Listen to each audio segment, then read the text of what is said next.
Britain's Queen Elizabeth II has died, ending a historic 70-year reign. She was 96. The Queen died at Balmoral, her beloved palace in the Scottish Highlands, which was purchased by her great-great-grandfather Prince Albert for Queen Victoria in 1852. She was surrounded by her children and grandchildren. Prince Charles, her eldest son, succeeds her. The Queen's death comes just under 18 months and after that of her husband, Prince Philip, Duke of Edinburgh, who died on April 9, 2021. Earlier this year, the Queen celebrated her Platinum Jubilee, which commemorated a record-breaking 70 years on the throne.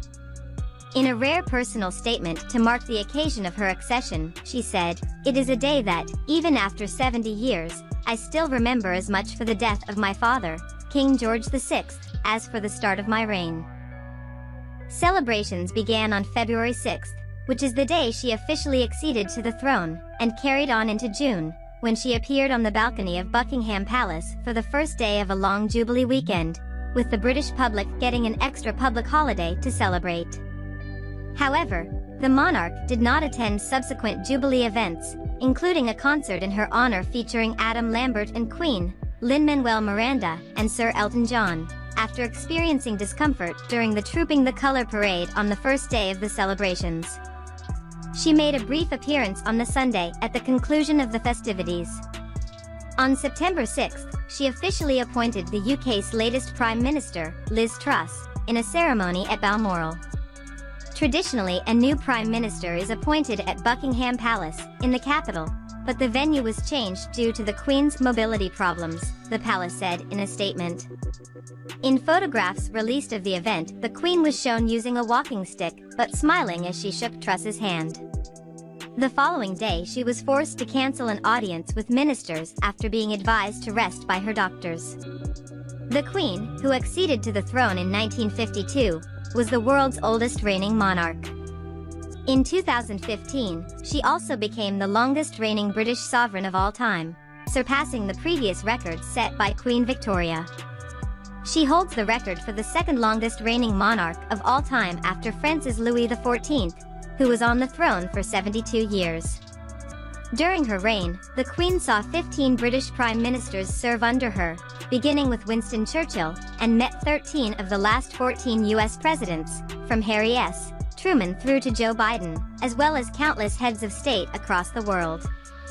The only US president she did not meet was Lyndon Johnson. Princess Elizabeth was not expected to become a queen when she was born to the Duke and Duchess of York on April 21, 1926 in Mayfair, London. When her uncle, Edward VIII, abdicated in 1936 over his relationship with American divorcee Wallis Simpson, Elizabeth's father was declared King George VI, moving the then 10-year-old princess into the direct line of succession. Edward VIII's abdication has been portrayed on screen in films including Oscar-winning The King's Speech, starring Colin Firth and Helena Bonham Carter, and in Madonna's biopic of Wallis Simpson, W.E. In 1947, Princess Elizabeth married Prince Philip, Duke of Edinburgh, with whom she had 4 children. Charles, Prince of Wales, and Anne, Princess Royal, were both born before she acceded to the throne, followed almost 10 years later by Prince Andrew, Duke of York, and Prince Edward, Earl of Wessex, who were born while she was queen.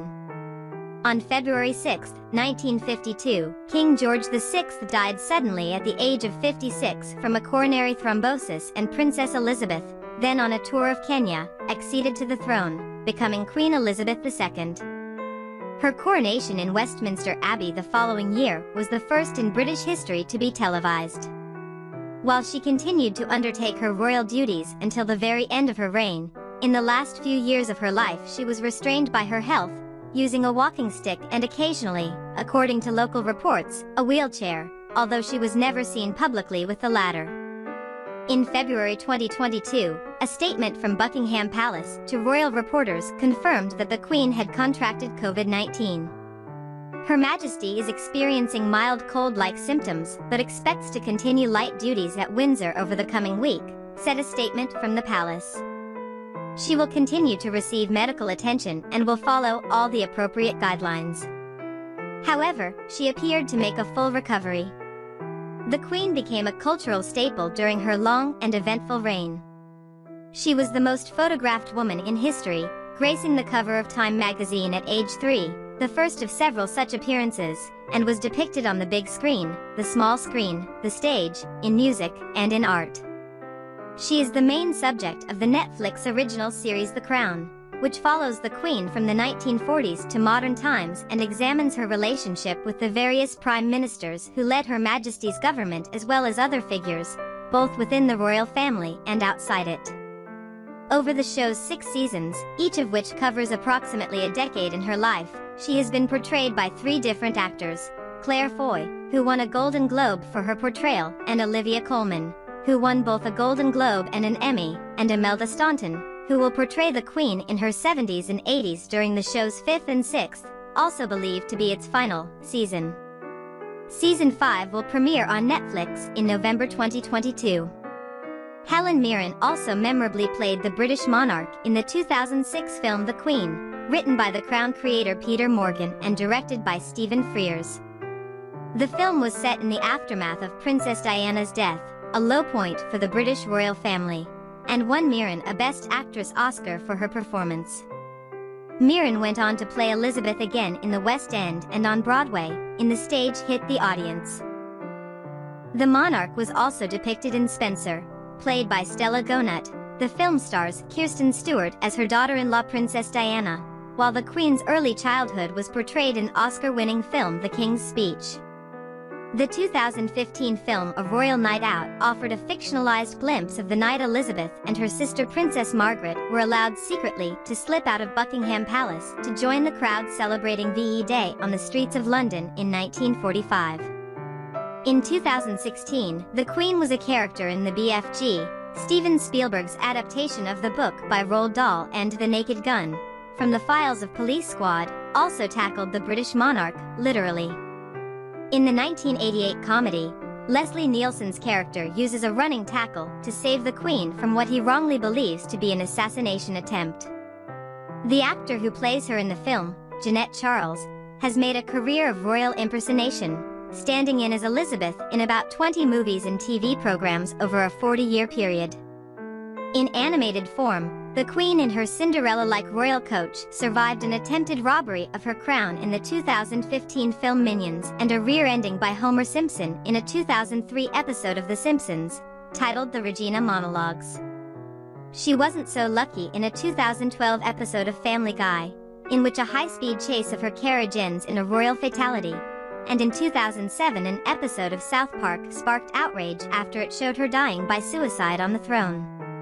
She also made an appearance in Gary Janetti's short-lived animated comedy The Prince, which ran for 1 season on HBO Max. In 2022, the Queen delighted viewers around the world by guest-starring in a video with Paddington Bear. In the skit, which was filmed at Windsor Castle and broadcast before the Platinum Jubilee concert, Paddington is invited to the Queen's abode for tea where chaos ensues. At one point, the bear offers Her Majesty a marmalade sandwich fished out of his hat, as he tells her, "I always keep one for emergencies." In response, the Queen replies, "So do I," and opens her handbag to pull out a marmalade sandwich of her own.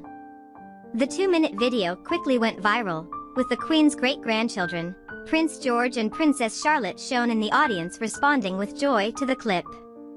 The cameo echoed her 2012 appearance at the London Olympics when the Queen appeared in a pre-recorded video shown at the opening ceremony. In the clip, she greets Daniel Craig, in character as James Bond, at Buckingham Palace before he escorts her to a waiting helicopter. They're shown flying over London towards the Olympic Stadium before Craig and the Queen appear to jump out of the chopper with parachutes strapped to their back. As the video was being played in the stadium, a real helicopter appeared in the sky and 2 figures, one clad in a regal peach dress, parachuted out. With perfect timing, the Queen then appeared in person at the ceremony in an identical dress before taking her seat in the stadium to the sound of wild cheers. Despite her occasional cameos and innumerable public appearances, the Queen remained an enigma to her subjects, deliberately cultivating an air of majesty and mystery. She gave very few public interviews during her lifetime and maintained an aloofness in an age of oversharing and public emotion, even as the lives of her own children and grandchildren came to resemble a reality show, with lurid details of their relationships and scandalous antics regularly making headlines in the British tabloids. All of which made her rare expressions of sentiment all the more meaningful, although it also, on occasion, alienated her from the public. In 1992, during her annual televised Christmas Day speech, she memorably declared that year to be an annus horribilis. It had been a tumultuous 12 months during which 3 of her children separated from their spouses, Prince Charles from Diana, Prince Andrew from Sarah Ferguson and Princess Anne from her husband Mark Phillips, while Windsor Castle was badly damaged in a fire. An even lower point for the monarchy came 5 years later, following Diana's death in a car crash in Paris. During the outpouring of grief that followed, the Queen was accused of being cold and unfeeling, and it took almost a decade for the royal family's popularity to rebound. But rebound it did, particularly the Queen's, who generated an almost universal respect and gratitude around the world as she continued to fulfill her duties as head of state and national symbol into her 10th decade of life. When it comes to how to mark 70 years as your Queen, there is no guidebook to follow, she said in a letter addressed to the British public in 2022. It really is a first. But I have been humbled and deeply touched that so many people have taken to the streets to celebrate my Platinum Jubilee. While I may not have attended every event in person, my heart has been with you all, and I remain committed to serving you to the best of my ability, supported by my family. Queen Elizabeth II is survived by her 4 children, 8 grandchildren, and 12 great-grandchildren, the youngest of whom was born in 2021.